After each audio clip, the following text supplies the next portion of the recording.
Hello, Dan. How are you? Hello. Hello, hello. Hi, I'm Stella. I'm doing okay. I wanted to get a comment in the comment box um about people doing sort of unpaid work. I did have you in mind because I think this has been purely altruistic on your part, hasn't it? And you've done all of this. Well, we that's something I do a lot with different things, especially Yeah. TEDx. So, just to say, for those people who have joined us now, we have 23 people watching. So, there's some people still a bit stuck who might join us soon. Just to say, we've got all of our speakers on the call, and we also have Dan, who's one of our attendees, but also we have Dan, who is a co-director of Teakisi. Is that right, Dan? Correct. Yeah. Okay, so for anyone watching, just so you know, you can actually join the screen as well if you'd like to ask a question. In front of you on the screen, it should say something like share audio and video, which will allow you to actually come in and ask a question. You can also put some thoughts in the chat. I'm going to write a little chat note to say hi, and then anyone can respond. So first question then, or first thing to say, thank you so much to our speakers for joining us today and for sharing their perspectives. And Dan, would you like to ask a question since you're on the screen, or just start some discussion with us? Okay. Well, I mean, I have a big interest in this. My most important job is bringing up two daughters, and I have a vested interest in. I don't want gender inequality to exist for them. I want them to live in a world without inequalities, and that's really important to me. And I think a lot of important work goes on in the home and in the community, and that's perhaps where you could get most benefit, because when you think about events like today, you hear all these wonderful like narratives and they're amazing. But then I'm like, well, what are we going to do? And then listening to Sarah, I found it really interesting because quite often big organizations, they can be really resistant to change. And even the important positions, co-option is like endemic. So sometimes the wrong people get into the important posts because they're just drafted in by the organization and they're not elected in, or there's no democratic sort of process really to get the right person in the right post. So I think what I wanted to ask Sarah about was, in a way, how did she affect change at the university, and how did she get change in a big organization like that when often it's people can be quite resistant? I don't know what your thoughts are. Yeah. Gosh. I think it was like a long time coming. I mean, to not have any people of color ever in my role, which was all about equality and welfare, is like in 2020 is quite shocking. So I think it was a long time coming, and there was a lot of people, a lot of allies, because the university is quite white in terms of the types of staff that are there, that wanted some momentum and wanted some lived experience to navigate tackling those inequalities. So for me, it was about coming in sort of head first. Oh, sorry, just went off there. Coming in like head first and just going for it, and just being outspoken and saying what I wanted to see changed, and using all the experiences that I had to make a real difference, and trying to not just fill up the space with my voice. I think what was more important for me was to create sort of opportunities for other Black students and other people of color to come in and speak about their experiences, which, we had a great, so many events that we did. I did a Black History Month called Black is Gold, which was all about celebrating Black students' excellence. And I wasn't really involved in terms of I wasn't doing anything on stage. I was just presenting it. And that was an opportunity for Black students to show off their culture, to sing, to dance, to act, to model, to just be themselves and show what excellence meant to them as individuals. And then we had events about tackling the babe attainment gap, which was all student led, and Black students came in and spoke about their experiences on campus to really senior leaders at the university. So I think I was lucky in the sense that there were so many allies on board, and being elected and not having, being accountable to the student body as well made it, easy for me to kind of make changes and be bold and not really be intimidated by sort of senior authority that were maybe a bit resistant to change. But yeah, there was struggles. I wouldn't say it was easy, and there was always people sort of questioning my motivations. I even had, black people didn't want my event to take place. They thought that Black is Gold, for example, was a racist event that only really showcased Black people instead of like the African diaspora. And I had to explain that like it's Black History Month, not African History Month. So, it took a lot of convincing of people to be on my side and to understand what my vision was for the year. So you have to do things that are risky, and you have to upset some people to get there.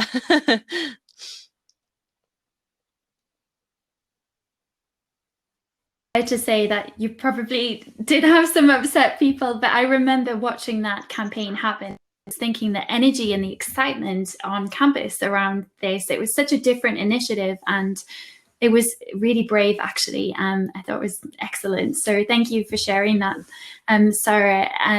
We have had a question for Lucy. So for Lucy, Thelma would like to know, how difficult has fundraising been in the pandemic? How have projects suffered as a result of these restrictions? Thelma, it has been, obviously we get a lot of our support from Northeast businesses and events. Like even if we were doing this International Women's Day event at the business school, we'd probably be asking everyone to give us a donation, and it £50,000 in between April and August, and we normally bring in 350,000, so it was a big chunk of our income, and that obviously hasn't changed much. So biggest things has been as a sort of for COCO organization, we are very lean, we're very quick to make decisions. We gave up our office, we don't have to pay rent on that anymore. My amazing colleagues have started working from home in their box rooms, in their kitchens, in wherever space they can find, and we've had some support from amazing businesses in Newcastle to store all our stuff. Not a permanent solution, so if anyone has one, that'd be great. So we've got a really lean model now, and that saves us the money. And with the furlough scheme, what we did was we did put most of the staff on furlough and use the money that we got from that to be able to make sure they still had a job, but also to put what few resources we had into keeping the kids that we support in East Africa in a safe environment. And some of them get sent back home from school, and actually home is more dangerous than being at school. We work in really remote areas, and some of these kids live in urban slums and difficult places to practice social distancing and hand sanitizing. So when we've paid our teachers throughout so that they didn't go without an income. So we've moved things from one part to another, and I'm really glad to say that we're definitely turning a corner now. And hopefully if we can start to do events again, then we'll be able to start doing more. But yeah, we haven't been able to do huge investments like we would want to. So fingers crossed, things are on the up and up, and we'll be able to make a bigger difference this year. Does anyone have any questions they'd like to share, either joining us on the screen by clicking share audio and video at the top, or you can ask a question in the chat. It's great to hear Gabrielle from Newcastle University TEDx Society saying that she really appreciated you and your wellbeing role, Sarah. Thank you so much. It's very sweet of you. Matt shared in the chat that we have, well, COCO has lots of exciting things planned that you can get involved with. So there's a link if you'd like to go and find out more, but there's also a booth. So if you're wondering what the booths are actually in the section down your left-hand side called Expo. For some reason it's called Expo and Booth, but you can go and have a look. There's 3 booths today, one for Nurture Your Zest, one for Teakisi, and one for COCO. A question from Rosie to everyone. What one thing do you feel listeners could do this week to increase gender equality in their own community? That's a really good question. Who wants to start?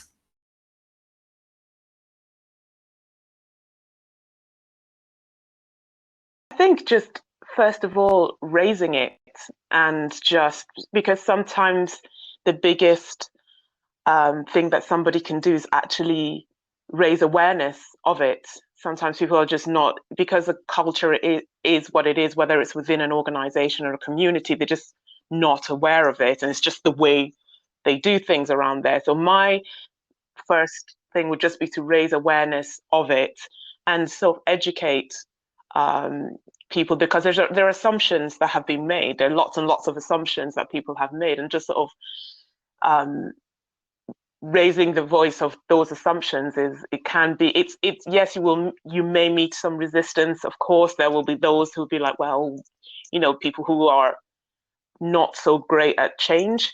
But I think sometimes when you challenge the status quo, just by saying, well, actually, hold on a second, that can be the biggest sort of screeching, grinding halt to what was the status quo before.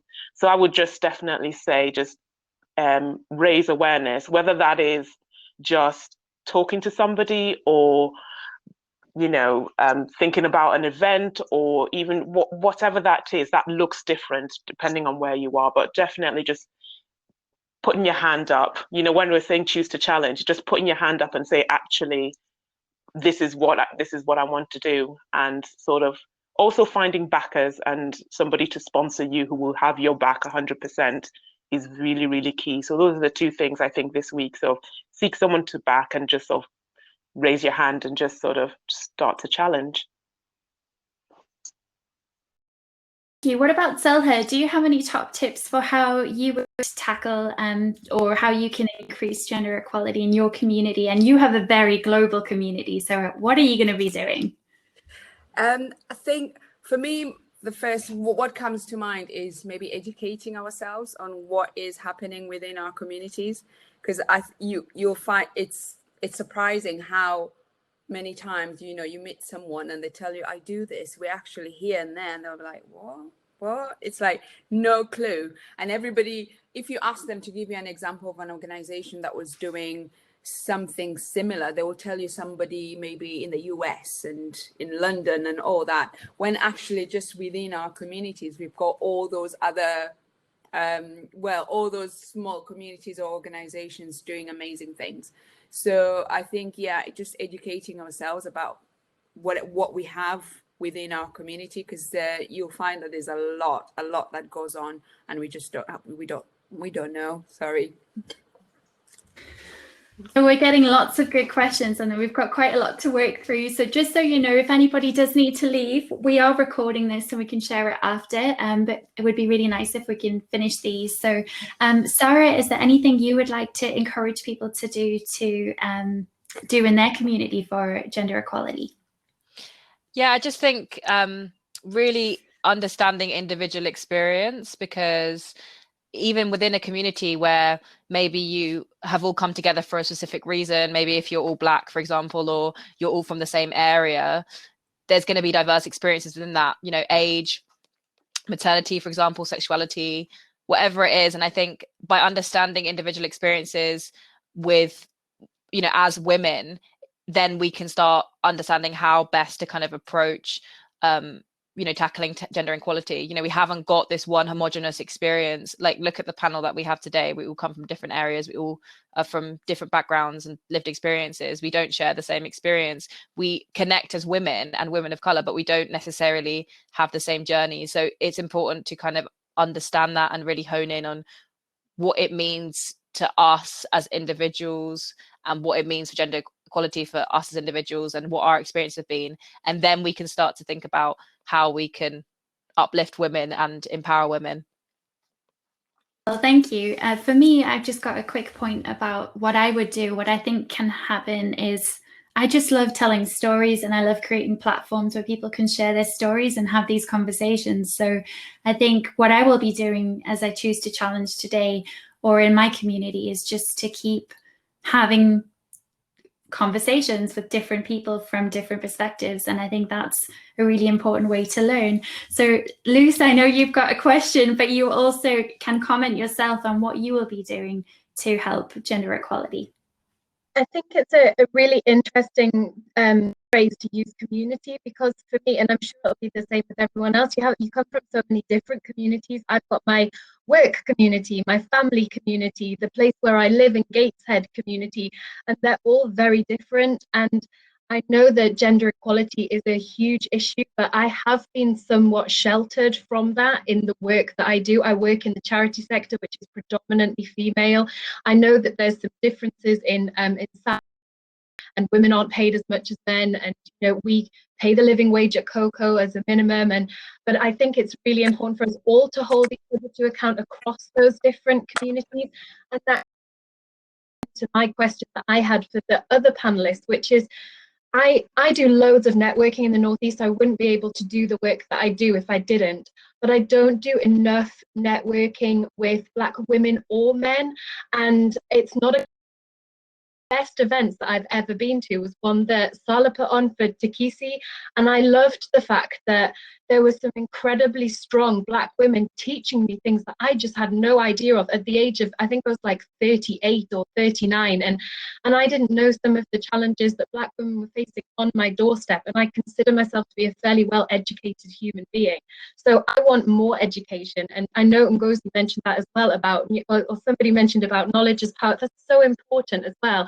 And kind of, it's all right being passionate about things, but getting that balance between passion and professionalism. I picked up so much from that Teakisi event about how to professionally conduct yourself and talk about some of these issues that a lot of white women are really uncomfortable talking about. And we're only going to get comfortable if we can speak to our fellow colleagues, Black women who educate us. And I think it's a bit of an elephant in the room, and it's something we're uncomfortable about, but that's the is to choose to challenge, and I choose to challenge myself to be able to be the best woman that I can possibly be in business. And to do that, I need more Black women in my network and in my life and in influencing me. I hope that makes sense. And I've put a fab organization in the chat there so you can see them, Lucy. You'd already be aware of them, but there's actually quite a few that I will be happy to share with you. I think it's an important point as well about, regardless of your skin color, what can you do, but also which spaces are yours to be in and to take up. And sometimes it is important actually that not to take up spaces that are safe spaces for others. So I think this is a really interesting discussion that it's really nice to hear different perspectives on. I know Reema's here to ask a question. Would you like to share with us?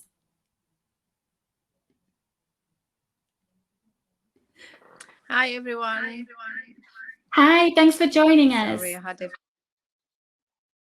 a bit difficulty joining. Where are you joining us from today? From Manchester. Manchester. Thank you so much for joining us. So what would you like to ask the panel? I just wanted to ask, especially you, Ashley. It was really an eye-opener sharing your story, which I find it very, very educational. Is there any way that you can use that story of yours in kind of like educating young girls? I would love to. I guess I'm not quite sure what that looks like yet, and also how to talk about it in the right way without offending anyone, or in a way that feels really authentic and good. I'm still learning all of these things myself, so I do talk about a lot of matters like this on my podcast, Nurture Your Zest, and I like to blog a lot, so I can certainly write a blog on it. But I would love to talk more about race and our perspectives and what informs our viewpoints. But at the same time, I'm not always sure if that is my right place to be. So I think that's a really great to hear that you felt that was inspiring, or you connected with the story, because it's something that, going through the experience of the white shame and the guilt and this feeling like, how can you help when you can't change your skin, this was a very difficult thing for me, and I actually I became very depressed. And I think I'm not the only white woman who's experienced that, but the fact is that I have opportunities to help open doors, or use my voice to help make things better or easier. So it's not necessarily easy, but it's something I feel really called to do, and I'm not sure what that looks like. And yeah, it's great to hear that you've connected with that story. Thank you. No, it was so powerful, because we need people like you who are willing to just share their story unapologetically, so they can just be kind of helping others. Like, for example, with my young daughter, she's never had something like that. Absolutely. So it's inspirational. Yeah. Thank you. Thank you so much. Thank you.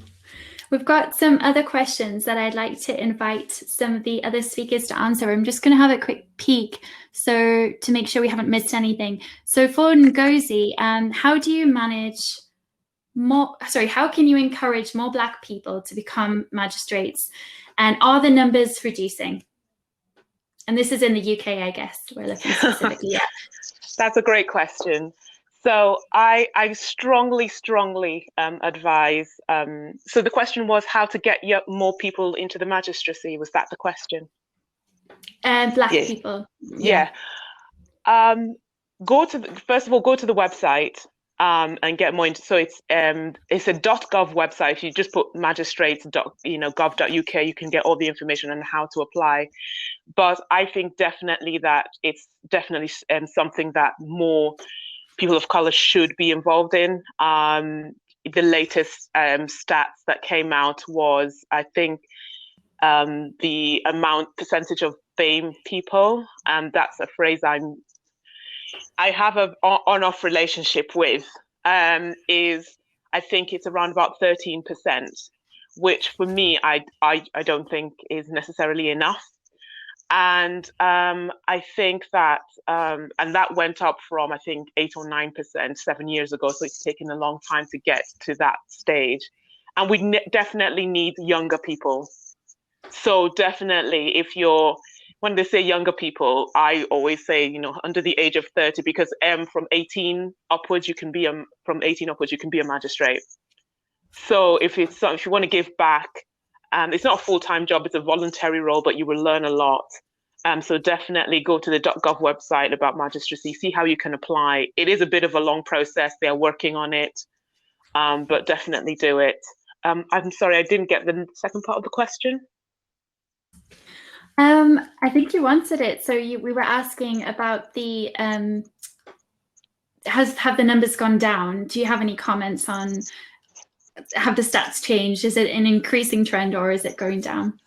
The number of magistrates has actually gone down, mainly because the average age, because there's a mandatory retirement age of 70.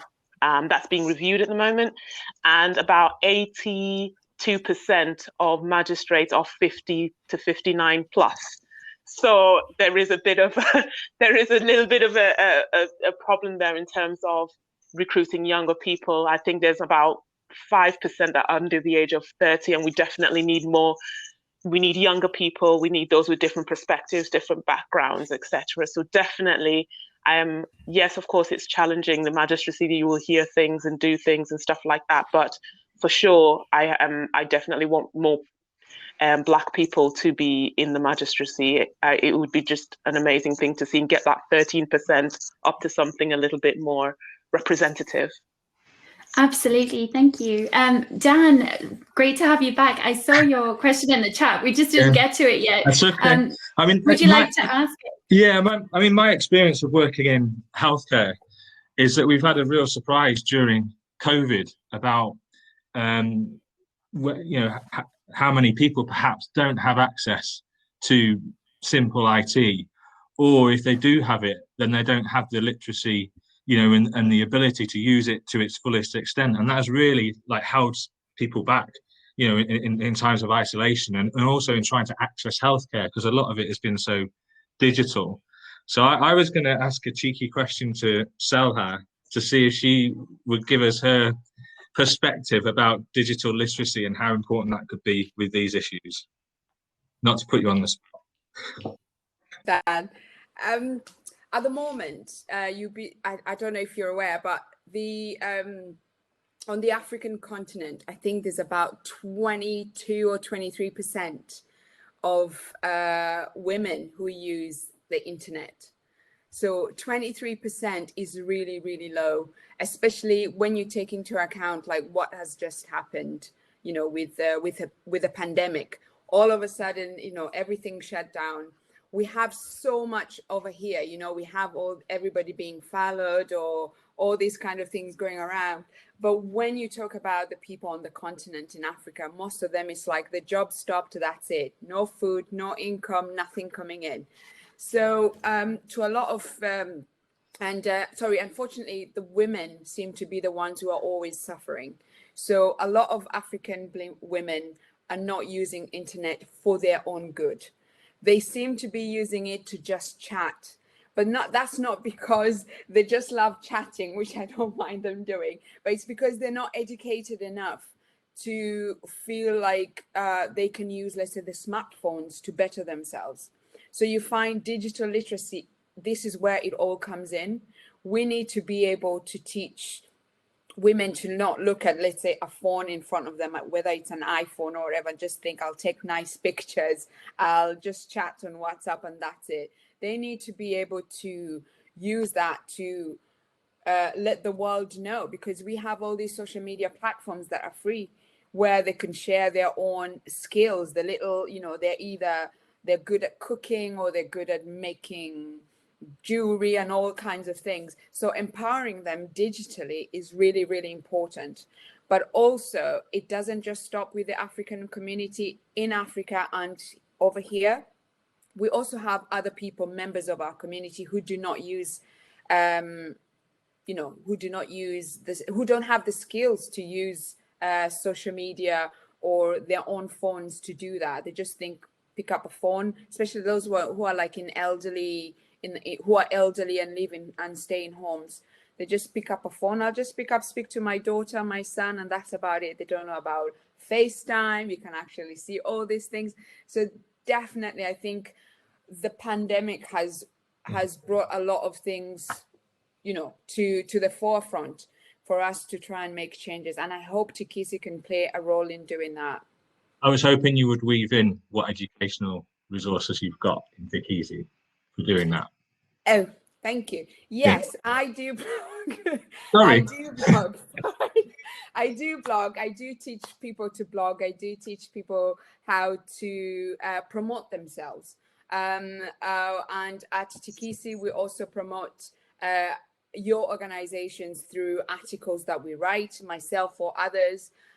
We also offer digital skills in terms of designing websites. We've not done that many, but the ones that we have already done, we've got good feedback from them. So I think personally, I've designed about 6 now. So it's a good start. So we are offering all those things. So if you're out there and you're looking to either promote your business, learn how to blog, I think in our expo, we're talking about the blogging course. So we can teach you all these things that can hopefully empower not just you, but your community too. Thanks, Dan. Thanks. Dan, I see Rayma's back with us. Would you like to ask a question?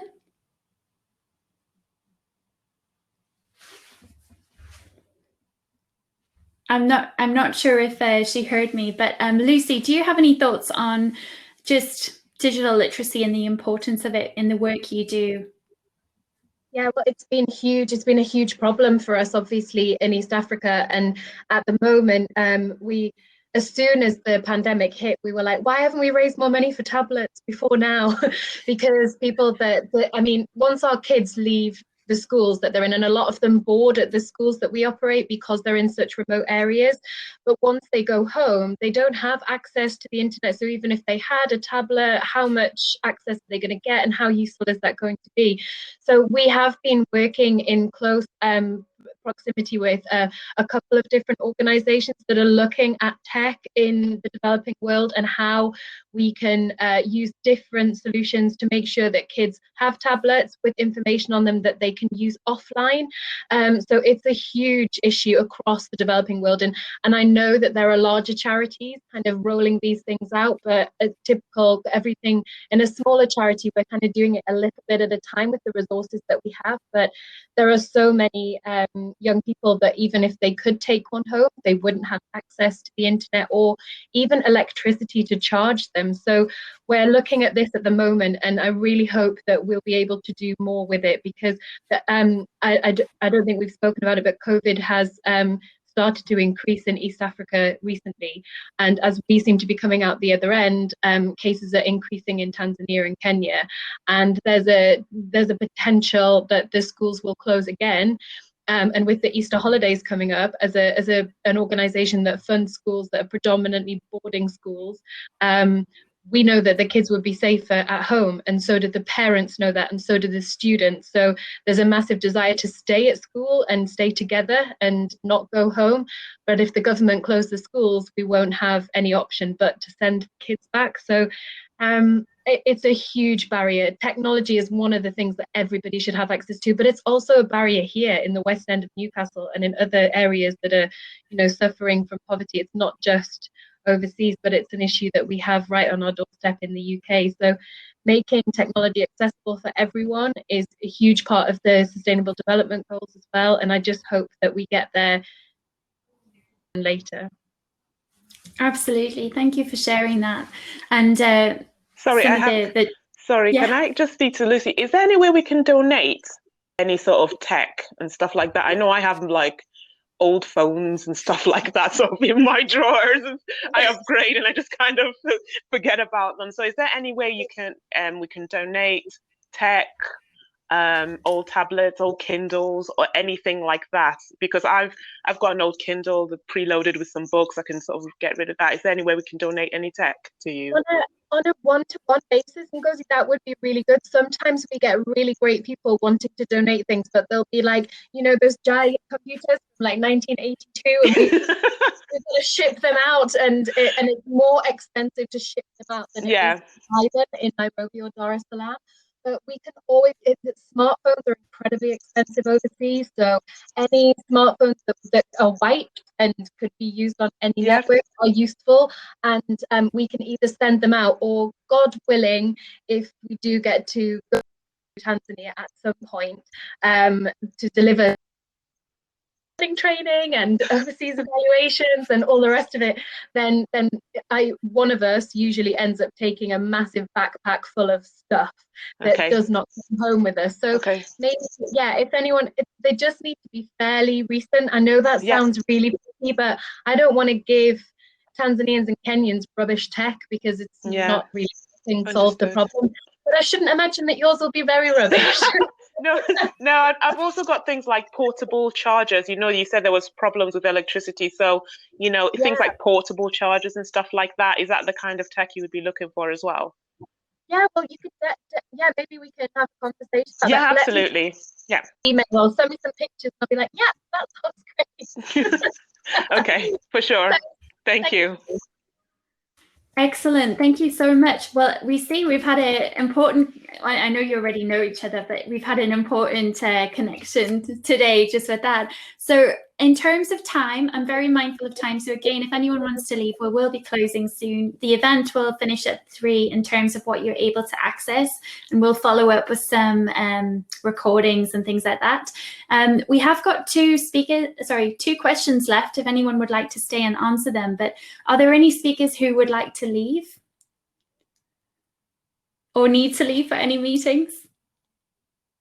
Okay, so I just wanted to ask, if we go back scroll right through the chat, we had one about Oprah and the royal family. Now that is controversial and topical.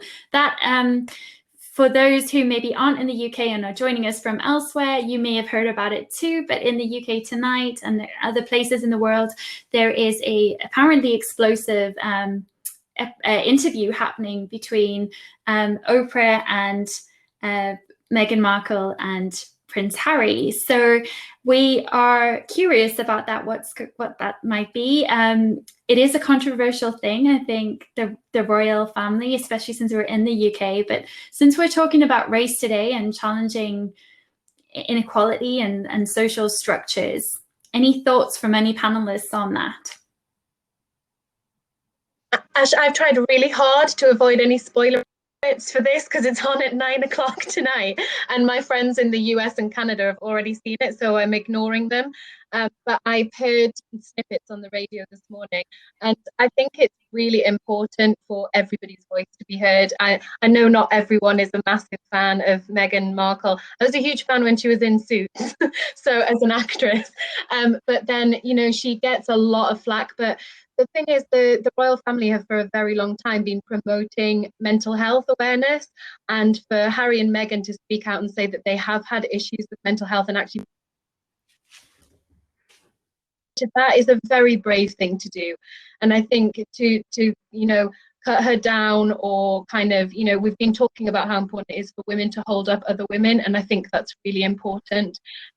She's clearly a very passionate, brave, outspoken woman. I don't always necessarily agree with everything, but I'm really looking forward to seeing that conversation, and I'm so glad that it's Oprah that's interviewing them both.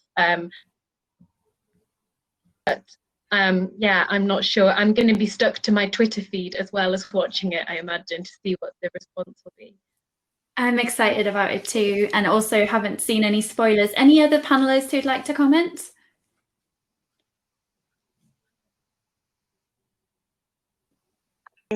I've seen snippets of it. It's been popping up. My Twitter feed exploded. Even though some of I had muted some things to do with the royal family, it was just all over my Twitter feed.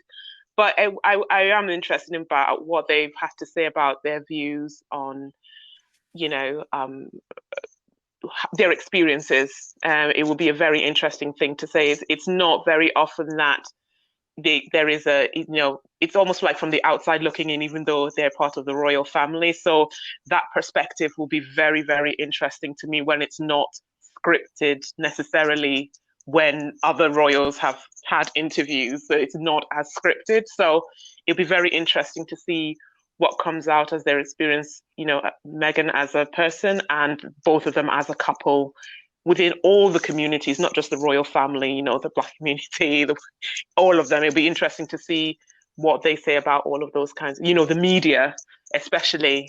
That is something I'm really, really looking forward.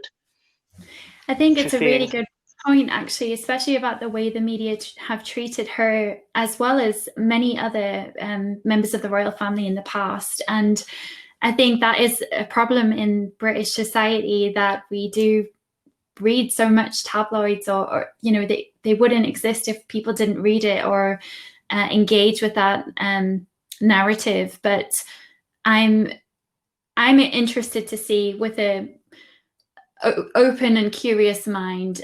I'm trying not to make any judgments on it.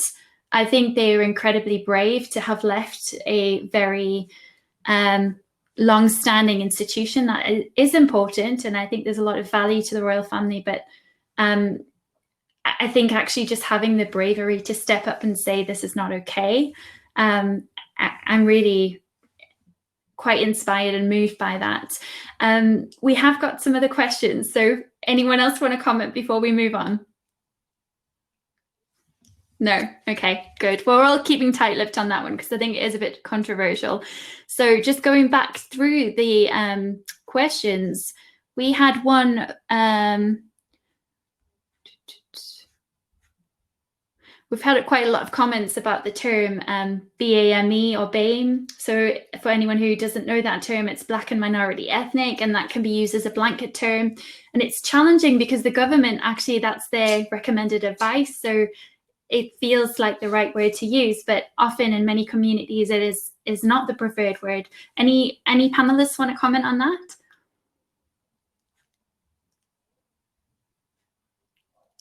No? Okay, that's fine. I'm just checking the last thing here. So Rosie has said, do you feel the pandemic has highlighted issues that might otherwise have been ignored for longer? Could that be seen as a negative thing, not to detract from the terrible negative effects of the pandemic, of course?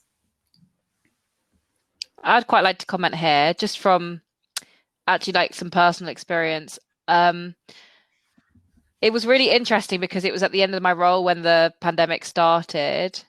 And I spoke about with the officer students, you know, the effect on sort of BAME students and their experience going forward on campus, you know, having to go back to quite an isolated space because of the difficulty of interacting with other, you know, Black or POC people on campus, through societies, through cultural events, you know, and spaces in Newcastle. So that was obviously really difficult. And I think that has proved to be difficult for people of color. But I also don't think there's a lot of conversation about Black and ethnic minority graduates in that, like, coming into the workspace as well, because I think COVID and sort of racist application processes have kind of combined to make that inequality worse. In my own kind of experience, I've come out of a job role in the worst environment ever and had to experience 8 months of unemployment before I've got the role that I'm in now, which I'm very thankful for. But it, you know, I realized that not only was I suffering from an incredibly competitive situation with lots of people applying for jobs that they're overqualified for because they're being made redundant, but also was I getting eliminated quicker because of my ethnic name on my CV. You know, we know that, like, people of color on average have to apply for 60% more jobs to even secure an interview. So it's quite interesting how both COVID and like racism came into play then. It has in many different ways, but I think there wasn't a lot of discussion about, you know, people coming into the job market as a person of color and suffering from the consequences of COVID, but also trying to kind of assert themselves in such a competitive market where people will think, well, everyone's good on paper. This person's the Black person. They've got an ethnic name. I'd rather eliminate them than someone else. And so I think, you know, those experiences haven't maybe been articulated as much. And it'd be interesting, you know, seeing in a few years' time if any of those stories and anecdotes come out from young people of color coming talking about their experience of racism and the job market. But I think that's one of the things that have definitely been exacerbated since this pandemic.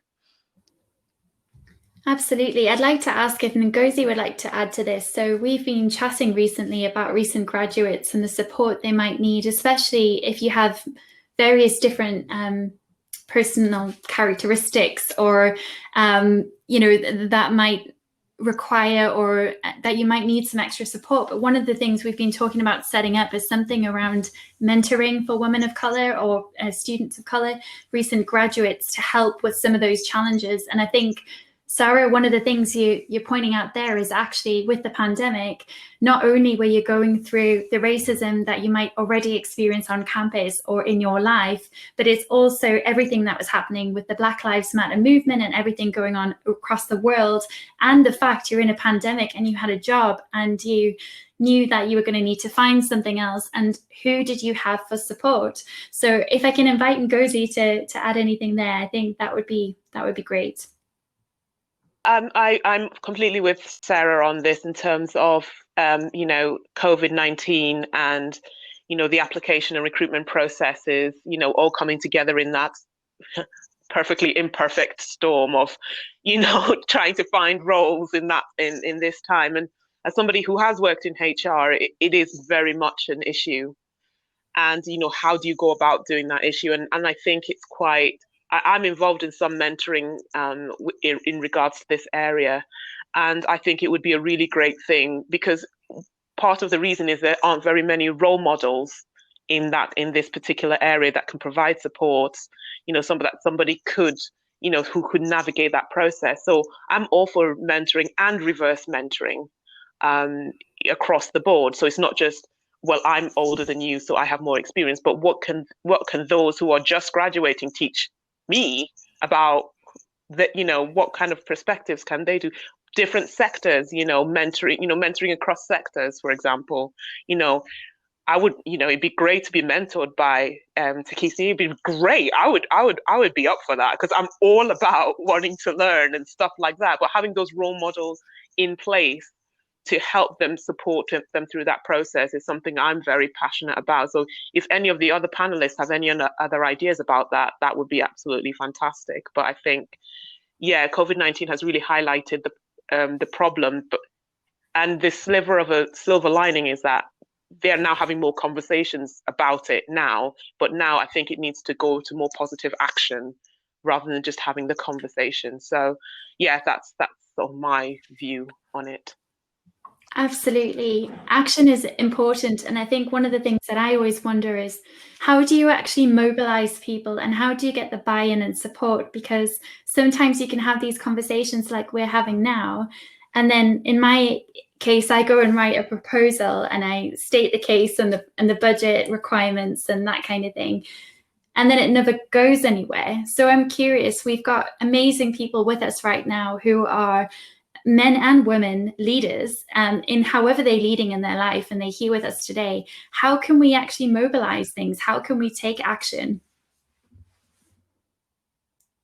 I think one thing from my perspective is understand. I think a lot of people are scared, for example, with positive action, people are very scared to implement, for example, BAME only internships or BAME scholarships because they're scared that they're going to break the law and do positive discrimination. So it's actually about education about what we're allowed to do and within law and within reason. And I think a lot of people want change, but they're scared of breaking laws. They're scared of doing the wrong thing. Or, for example, with internships, even if you do a BAME internship or BAME scholarship, whatever, it's also about how do we support those people in the roles. So you could open those doors. Someone actually said to me a comment, it's all very well having a door open, but if the room is cold, they won't come in. There's no point of like having an internship or having a scholarship for people of color if there's no support, there's no mentoring, there's no well-being support, there's no professional development support, there's no discussion about what it's like to be a person of color in the workplace. You need to have the resources to do all the other background work. Otherwise, it will just flop and you'll end up harming more people of color than actually supporting them. You know, I'd rather not go into an internship or something that hasn't been well thought out and it hasn't got the support in place to help me thrive. Otherwise, it's very tokenistic and I'll end up feeling like, I'm there to fill in a quota rather than I'm there to be supported and uplifted and to really, build myself and continue in my career goals. So it's all about, recognizing, teaching other people what the laws are and also really building the resources around it. So having a wider picture about what these kind of positive actions look like, and if the resources available to really carry them out successfully. Absolutely. Thank you.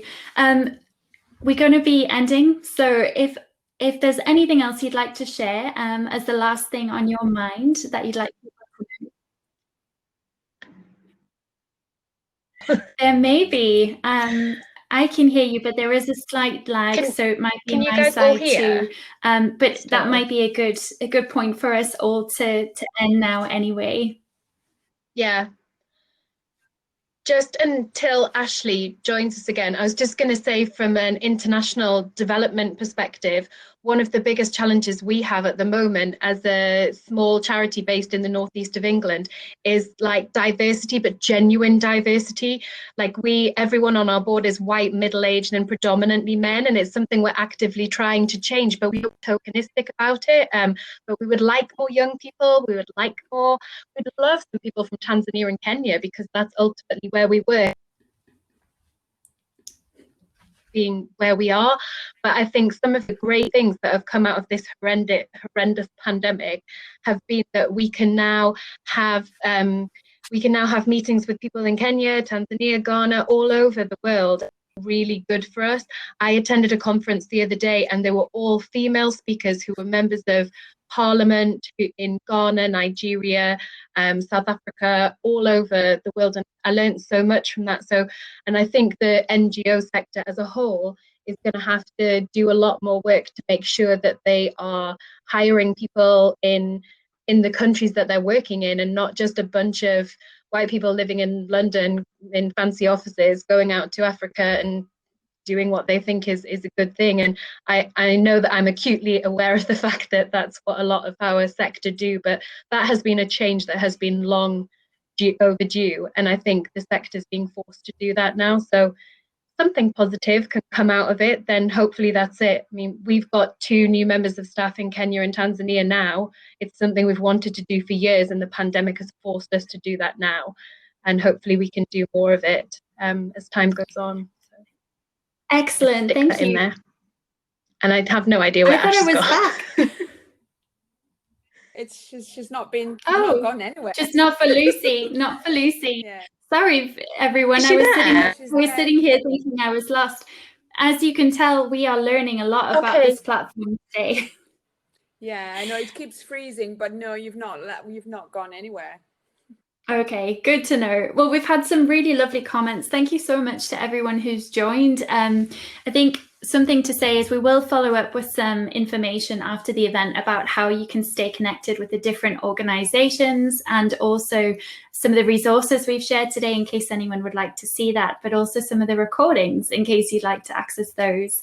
So because of the time and because of the some of the tech that we're experiencing, I think it might be best if we do end now. But thank you so much, everyone. Thank you. And please let us know in the survey what you thought as well, or share any thoughts with us. Take care. Thank you so much, Ashley. Thank you. Thanks, everyone. Thank you, Bye. Thank you, Sarah. Thank you, Lucy. Bye. Thanks, Thank you. everyone. Bye-bye. Guys, great to meet you. Bye. Bye. Bye.